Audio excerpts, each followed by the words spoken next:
shudder and I pray. Hey everybody, John here. It's VEDA Day 9. Recently, Newt Gingrich, who is a prominent Republican who is going to be running for president in 2012, was speaking in front of a religious congregation saying that he feared by the time that his grandchildren were his age that the United States would become a secular atheist country dominated by Islamic radicals. And it's absurd because that statement is really contradictory in a lot of ways. Fundamentally so, but it does speak to two important issues that I've kind of touched upon. But one is that there is definitely a swelling of people that are non-religious in the United States. You see this online, especially people openly criticizing or mocking religion, people openly saying that they're not religious at all, and that they're atheists or they're agnostic, or they're secular in some way. And this is a kind of a fundamental shift. I mean, it's not, I want to overstate it, but it's noticeable. I would say that the population of secular people in the United States just runs around 5-10%, depending on how you ask the question.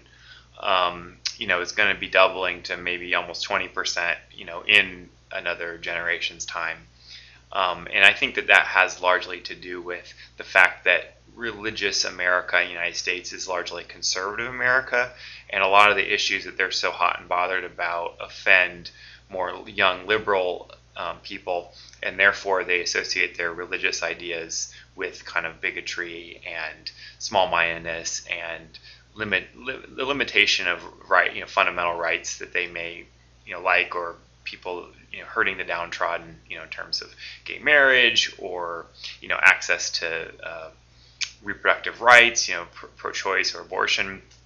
It's a long list in the United States, and I think that the religious right, I think, is rightly concerned that there is going to be a religious kind of war. I mean, that's overstating it, but an ideological conflict over religion as you start to see more people voting for non-religious candidates that are openly non-religious, because right now there's virtually none in the United States. But that is going to change because that constituency is growing, especially in pockets where it's going to be a pretty significant minority, and they can get people elected on a state and then ultimately national level. And I think that is going to be a tremendous source of a hotbed of bigotry that's going to come out in these campaigns, possibly to both sides. I mean, I think the atheists aren't immune to bigotry either, and can demonize the other side.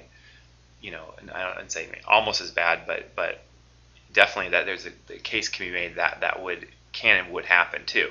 But they have a right to be concerned, and I think that you see this online. I mean, I notice it because I look for it, and I pay attention to what people are saying about religion, and I'm this is not a scientific study, but you see it. It's just so stark that people are really turned off by religion, and these are their formative years where they're going to be making up their mind about what they're going to believe. That doesn't necessarily mean it's going to be a nation of people that are pro-science or critical thinkers or free thinkers, those type of things. I mean, I think that when you lose your religion, you're just as likely, or not just as likely, but you're very likely to be sucked into New Age beliefs and crystals and pseudoscience and all those other ways that you can kind of be misled and kind of go down an alternate path, but a path that's just as factless, non-fact based than anything else that you would want to believe about virgin births and things like that. But